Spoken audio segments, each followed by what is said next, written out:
Have you ever thought about why so many older people resist moving into a nursing home, no matter their age? At 84, I can assure you that it's never a simple choice.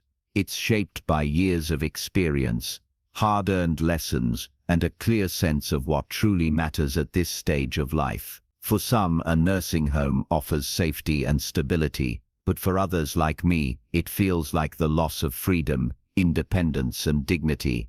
That is why I have made up my mind.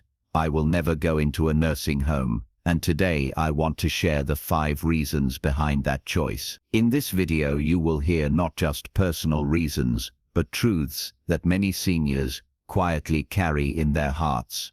Each reason tells a story about why staying out of a nursing home is about more than avoiding a building. It is about protecting the very spirit of who we are. Stay with me until the end, because the final reason might surprise you. It is one that many seniors rarely talk about, but once you hear it, it may change the way you think about aging and independence forever.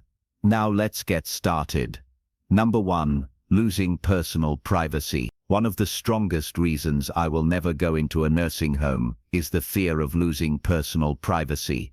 At 84, I value my own space more than ever. Privacy is not just about closing a door or having a quiet room. It is about feeling ownership of your life and the freedom to be yourself without constant oversight.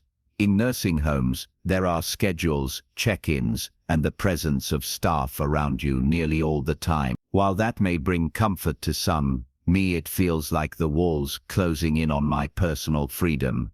Privacy gives a sense of dignity.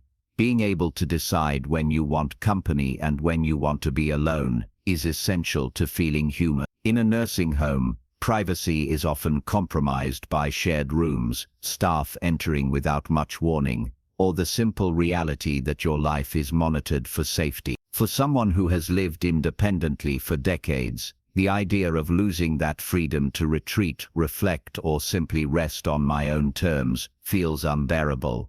Think about Margaret, who is 80. She lived alone for nearly 20 years after her husband passed, and cherished the quiet evenings where she could read, pray, or sit in her garden with no one around.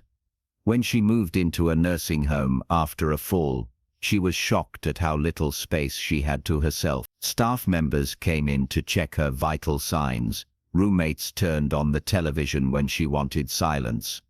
And there was never a moment she felt completely free. Margaret told me it felt like she had been stripped of one of the last things she truly owned, her privacy. Losing privacy is not only frustrating, it is emotionally draining. For many seniors, it feels like giving up the final barrier between themselves and the world. Without privacy, you may feel like a child again, constantly supervised and rarely trusted to handle your own needs. That sense of being watched or managed chips away at self-confidence and dignity. To me, this is not how I want to spend the years I have left. At home, privacy means being able to enjoy silence, reflect on memories, and live at a pace that feels natural. It means having the choice to invite others in or close the door and keep the world out. Nursing homes, by their very nature, cannot provide that same kind of sanctuary. That is why, for me, protecting my privacy is one of the strongest reasons I will never go into a nursing home. Number 2. Comfort of home and memories. Another reason I will never go into a nursing home is the comfort that comes from staying in my own home, surrounded by memories that have shaped my life. A house is more than walls and a roof. It is a record of who you are. Every corner holds a story. Every chair carries a memory. And every photo on the wall reminds you of moments that gave life meaning. To leave all of that behind for a facility, no matter how well it is run, feels like tearing away a piece of your identity. There is a sense of peace in waking up in a familiar room, with sunlight coming through the same window you have looked out of for decades. The old wooden table where family meals were shared, the worn armchair that has been your reading spot, or even the backyard where you planted trees and watched them grow. All of these are more than objects, they are symbols of a life well lived. Nursing homes may offer clean spaces and organized schedules, but they cannot replace the deep emotional comfort of living among your own history. Take Eleanor, who is 82. She raised her children in the same home she still lives in today. Each time she steps into the kitchen, she remembers the smell of Sunday dinners. Each holiday decoration she brings out connects her to family tradition. She once told me that if she ever had to leave her home, it would feel like leaving behind half of herself. That kind of attachment cannot be boxed up and carried to a nursing home. It is rooted in the walls, the floors, in the very air of a place that has held decades of love. Staying at home also creates stability. After 80, change becomes harder to adjust to. The noise, routines and strangers of a nursing home can feel overwhelming compared to the steady rhythm of a familiar environment. The home you know offers comfort not only to the body, but to the mind, keeping stress lower and the spirit calmer. That sense of security is invaluable, especially in later years when peace of mind is just as important as physical health. The comfort of home is not about luxury or convenience, it is about belonging. A nursing home may provide a bed, meals and safety, but it cannot give you the feeling of being truly at home, and that is why I choose to stay where my memories live, because they are a part of me. If you're still watching this video and finding these insights valuable, please comment number 2 below to let me know you're here. And if you haven't subscribed yet, I recommend you subscribe and turn on the bell so you don't miss any videos. Your support helps us continue creating good content to inform and inspire you. Now let's move forward. Number 3. Distrust of institutional care. Another reason I will never go into a nursing home is because of the distrust I feel toward institutional care. Over the years I have seen too many stories, both in the news and from people I know, about seniors losing their dignity in places that were supposed to protect them. While not every nursing home is the same, the thought of being treated like a number rather than a person is something I cannot accept. At this stage of life, respect matters more than almost anything, and I have no desire to live in an environment where that respect might be overlooked. The structure of institutional care often puts efficiency ahead of individuality. Meals are served on strict schedules, personal routines are often interrupted, and staff, though well-intentioned, are stretched thin with too many residents to care for. That reality means the small details that make someone feel human can be lost. Being rushed through a meal, having little say in daily activities, or waiting long for help with simple needs can leave seniors feeling invisible. I have no wish to spend my final years feeling like a task on someone else's checklist. Consider Harold, who is 85. His daughter shared with me how he lived in a nursing home for 6 months after a fall. The facility was clean, and the staff did their best. But Harold often complained about the lack of personal attention. He had always been particular about his morning routine, enjoying a quiet breakfast and a newspaper before starting his day.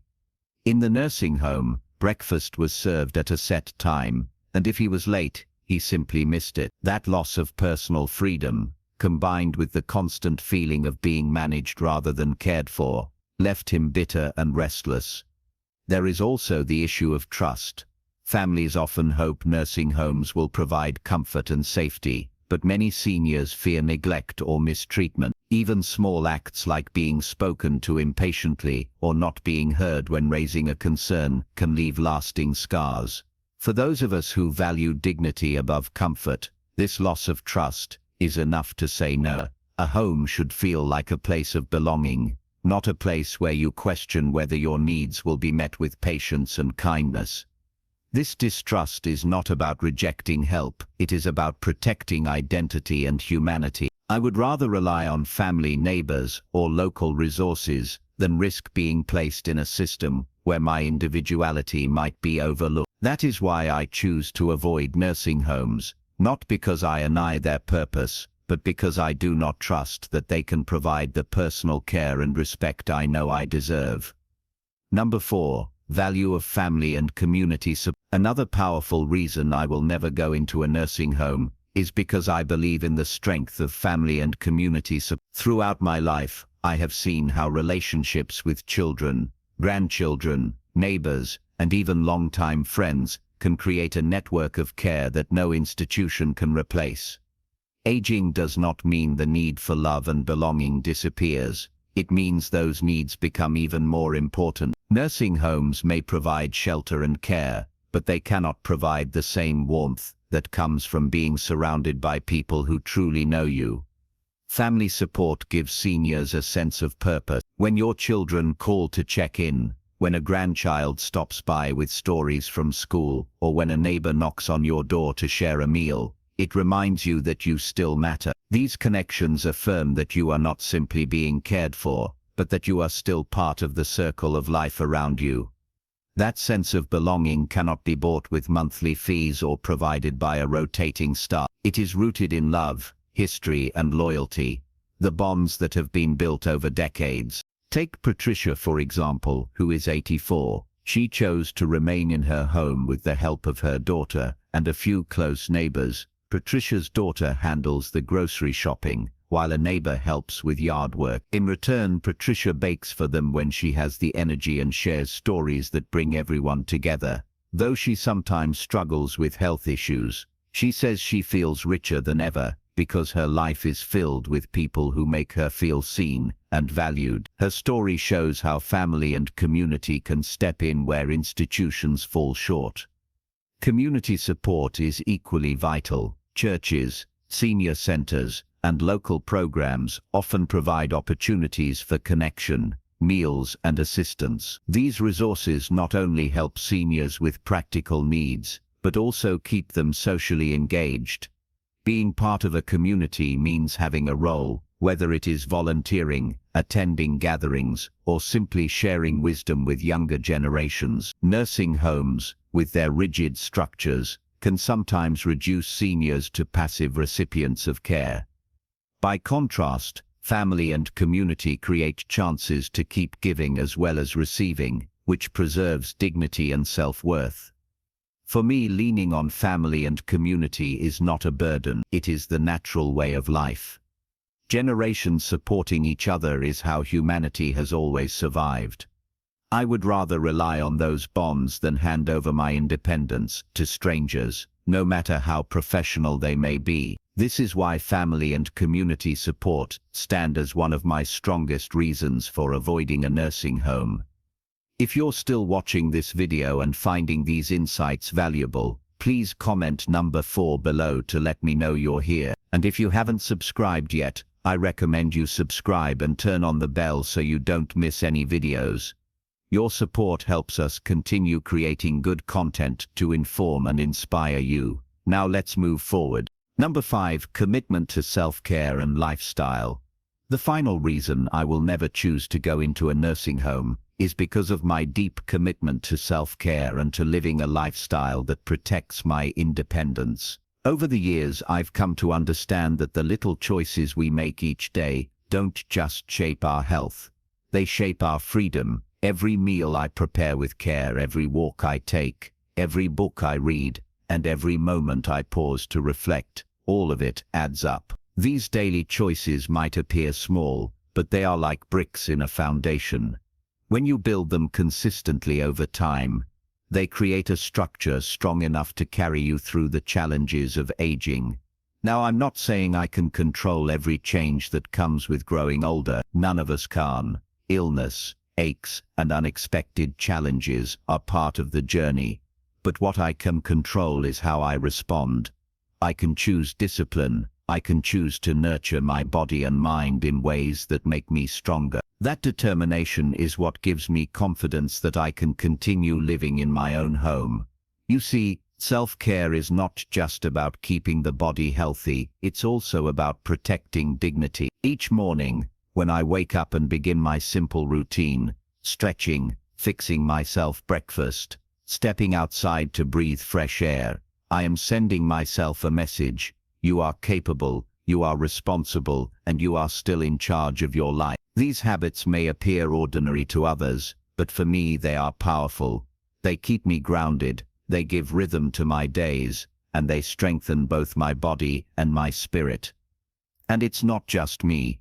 Let me share with you the story of James, an 82-year-old friend. Despite living with arthritis and occasional heart problems, James insists on preparing his meals and going for his walk every single day. He once told me, "These small actions are my shield against losing independence." That struck me deep. His commitment has kept him in his home, surrounded by the memories he built and the comfort of familiar walls. James proves something important, that even when the body begins to slow down, discipline and consistency can delay dependence and give us the confidence to keep going. Now let's talk about lifestyle beyond just health. Staying engaged in activities that bring joy, hobbies, reading, gardening, or even light household chores, plays a powerful role in keeping the mind sharp and the spirit alive. Think about it. When you nurture a garden or finish a good book or cook a favorite recipe, you're not just filling time, you're giving yourself purpose. And purpose is fuel for the soul. Nursing homes often provide structure, but they can't always give that personal fulfillment. Schedules are fixed, routines are uniform, and individuality can sometimes get lost.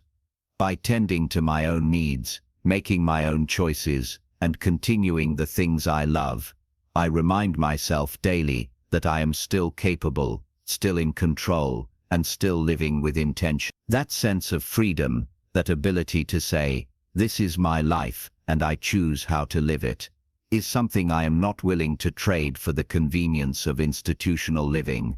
The truth is this: self-care is not only about health, it is also about identity. The way we live each day is a reflection of who we are. By choosing discipline, by caring for myself, and by living in alignment with my values, I protect not only my independence, but also my very sense of self. And that, more than anything, is why I will never go into a nursing home. Final thoughts. As we wrap up this conversation, I want you to think about the 5 reasons I've shared with you. They are not just personal preferences. They are reflections of deeper values: independence, comfort, trust, family, and the daily commitment to self-care. Together, they form the foundation of dignity. That is why, at 84, I have made my decision to remain in my home and to live with purpose, discipline, and freedom. And let me be clear, this message is not meant to criticize anyone who chooses differently. Every person's journey is unique. Some find peace and safety in nursing homes, and that is perfectly valid. But for many of us, the idea of giving up the life we've built, the memories that sustain us, and the choices that give us strength, is simply not an option. My reasons are not rooted in fear.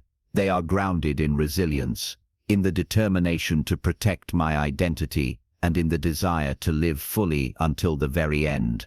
So I ask you now, which of these reasons speaks to you the most? Do you see them reflected in your own life, or in the lives of people you love?